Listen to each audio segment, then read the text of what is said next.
वालेकुम अस्सलाम रहमतुल्लाह। जनाब जी मेरे दो सवाल हैं। जी जी रबी अव्वल का महीना है जी, हमारा तो ईद मिलाद नबी हम 12 रबी अव्वल को बनाते हैं जी। अगर आप वाकई आशिक रसूल हैं, जमात अहमदिया कहती है, तो आप कब बनाते हैं ईद मिलाद नबी? जी ठीक है। दूसरा सवाल ये है कि आप हज़रत ईसा का जिक्र बहुत ज्यादा करते हैं, ईसाइयों के चर्च में जाते हैं और स्लीप दिखाते हैं, इससे उम्मत मुसलमान को क्या फायदा? अच्छा, इस ईसाइयों के चर्च में जाके क्या करते हैं हम? जी स्लीप दिखाते हैं और हज़रत ईसा को बताते हैं कि आप ऐसे लटकाए गए थे। अच्छा ये नवाब साहब, आप तो वैसे शरीफ नफ्स आदमी मालूम होते हैं, लेकिन ये किसी ने आपको झूठ बताया है या आपने झूठ पढ़ लिया कहीं पे? नहीं, मैंने देखा है कि आपके खलीफा जो मसरूर अहमद साहब हैं जी, वो इटली में चर्च में गए थे, ये तो ऑन दी रिकॉर्ड बात है। ठीक है। नहीं देखें, मैं ये बिल्कुल नहीं कह रहा कि चर्च में, क्योंकि चर्च में जाना कहाँ मना है?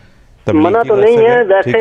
इससे उम्मत मुसलमान को क्या फायदा होगा? इससे तो उल्टा ईसाइयों का ईमान और पुख्ता होगा। यानी कि अगर हज़रत ईसा अलैहिस्सलाम की वफ़ात को साबित कर दिया जाए तो आपका ख्याल है कि ईसाइयों का ईमान बहुत ज़्यादा पुख्ता हो जाएगा। खैर चलें, आपका जो पहला सवाल है ना, उसके बारे में तो ये गुजारिश है कि हम अल्लाह के फज़ल से रसूलुल्लाह सल्लल्लाहु अलैहि वसल्लम का मिलाद तो खैर एक तरफ रहा, रसूलुल्लाह सल्लल्लाहु अलैहि वसल्लम की ज़िंदगी का हर वो लम्हा जिसके बारे में कोई भी ख़बर हम तक मुसद्दक़ा ज़राए से पहुँची है कि रसूलुल्लाह सल्लल्लाहु अलैहि वसल्लम ने अपनी ज़िंदगी के किसी लम्हे में जो भी हरकत व सुकून आपके सामने आई, हम उसको मनाते हैं। आपकी ज़िंदगी के हर लम्हे से मोहब्बत करते हैं और सिर्फ़ एक दिन नहीं मनाते, और एक दिन सिर्फ़ जुलूस नहीं निकालते, एक दिन सिर्फ़ हलवे नहीं बांटते। अल्लाह के फ़ज़ल से आप सल्लल्लाहु अलैहि वसल्लम की ज़िंदगी के लम्हे लम्हे को साल भर के दौरान जमात अहमदिया मनाती है। इसकी तफसील की तरफ हम इंशाअल्लाह ताला आज कोशिश करेंगे, नहीं तो अगला प्रोग्राम ज़रूर हम इस पर तफसील से कर रहे हैं, उसमें ज़रूर सुनिएगा। लेकिन अभी जो आपने बात की कि तालुजी साहब, आपकी खिदमत में इनका ये सवाल पेश करूँगा कि ईसाइयों के चर्च में क्यों जाते हैं, उन्हें क्यों बताने की कोशिश करते हैं कि ईसा अलैहिस्सलाम वफ़ात पा चुके हैं। ये चर्च के सवाल की तरफ आने से पहले ज़रा मैं भी एक छोटा सा तबसरा कर दूँ पहले सवाल के बारे में। उन्होंने बड़ा जज्बाती रंग में सवाल किया है कि अगर आप आशिक रसूल हैं तो बताएं कि आप मिलाद कब मनाते हैं। मैं उनसे की खिदमत में अर्ज़ करूँगा कि पहली बात आपकी बिल्कुल सही है, आशिक रसूल अगर को गिरा दें, अल्लाह ताला के फल से हम सच्चे आशिक रसूल हैं और हकीकी आशिक रसूल हैं, और हम समझते हैं कि इश्क़ रसूल के तकाज़े क्या हैं। और यह है कि मिलाद कब मनाते हैं? मिलाद तो हम मनाते नहीं, लेकिन हकीकी आशिक के तौर पर अपने आका व मौला हज़रत मोहम्मद मुस्तफ़ा सल्लल्लाहु अलैहि वसल्लम की याद हर वक्त और हर आन हमारे दिल में बसती है। और जमात की तारीख़ ये बताती है कि हम सीरतुन्नबी सल्लल्लाहु अलैहि वसल्लम के जलसे करते हैं, उनमें रसूल पाक सल्लल्लाहु अलैहि वसल्लम की मुक़द्दस सीरत बयान की जाती है। और मिसाल मैं आपको देता हूँ कि सारी दुनिया में ये जलसे होते हैं और सारा साल होते हैं। हम अपने महबूब की याद के लिए एक दिन का हदबंदी नहीं करते। ये तो अजीब बात लगती है कि किसी प्यारे को याद किया जाए और एक दिन किया जाए, ये एक दफ़ा किया जाए, बल्कि मोहब्बत का और हकीकी मोहब्बत हो तो उसका तकाजा ये है कि उस अपने महबूब को हमेशा याद रखा जाए।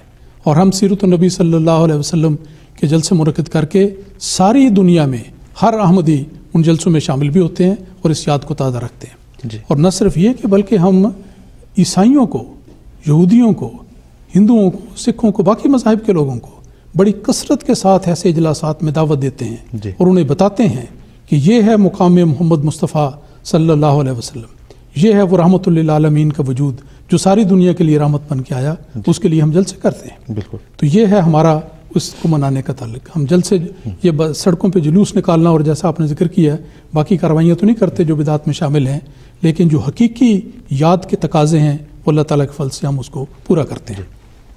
अब दूसरा सवाल आ गया कि चर्च में क्यों जाते हैं, क्यों उनको बताते हैं, या हवाला दिया गया हज़रत खलीफतुल मसीह अय्यदहुल्लाहु तआला बिन नस्र अज़ीज़ के चर्च में जाने का। बात यह है कि चर्च में जाना किस लिहाज से मना है। अगर तो इंसान वहाँ इबादत के लिए जाए तो लाजिम बात है कि वो तो मना है और वो कोई भी नहीं जाता, और कोई सच्चा मुसलमान इबादत करने के लिए चर्च नहीं जाएगा, मस्जिद जाएगा, ये तो सच्ची बात है। लेकिन आया ईसाइयों को तबलीग करना मना है? क्या आया इस्लाम का पैगाम ईसाइयों के लिए नहीं है? क्या यहूदियों की माबद में जाना मना है? क्या हिंदुओं की इबादतगाह में जाना मना है, उनके टेंपल में जाना? इसी तरह किसी और मज़हब के जो भी इबादतगाह है उसमें जाना हरगिज़ मना नहीं है। इसलिए कि अगर मकसद ये है कि आप उनको इस्लाम की तबलीग करें तो इसमें कोई हर्ज की बात नहीं है।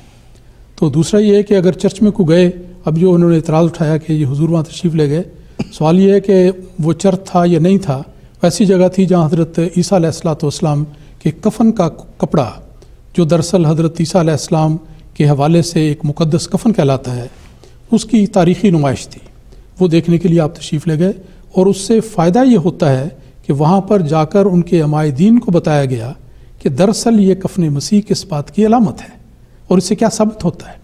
وہ یہ سمجھتے ہیں کہ حضرت عیسیٰ علیہ السلام صلیب پر مر گئے، اور کفن مسیح کی شہادت یہ ہے کہ حضرت عیسیٰ علیہ السلام فوت نہیں ہوئے بلکہ وہ بے ہوشی کی حالت میں تھے، ان کو لپیٹا گیا، اور یہ جو کفن کی تحقیق ہے یہ ثابت کرتی ہے کہ اس وقت ان کے جسم سے جو خون وغیرہ نکلا، تو یہ کفن مسیح تو اس بات کی دلیل ہے کہ حضرت عیسیٰ علیہ السلام صلیب پر فوت نہیں ہوئے۔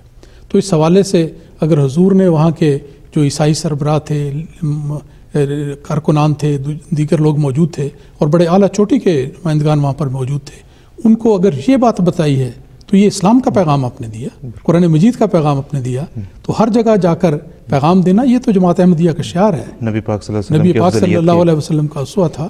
آپ نے نجران کے عیسائیوں کو تبلیغ نہیں کی تھی، اپنی مسجد میں بلا کر، مسجد میں بٹھا کر ان کو اسلام کا پیغام نہیں دیا تھا، اور آپ نے خطوط نہیں لکھے باقی بادشاہوں کو، ہر ایک کو پیغام دیے۔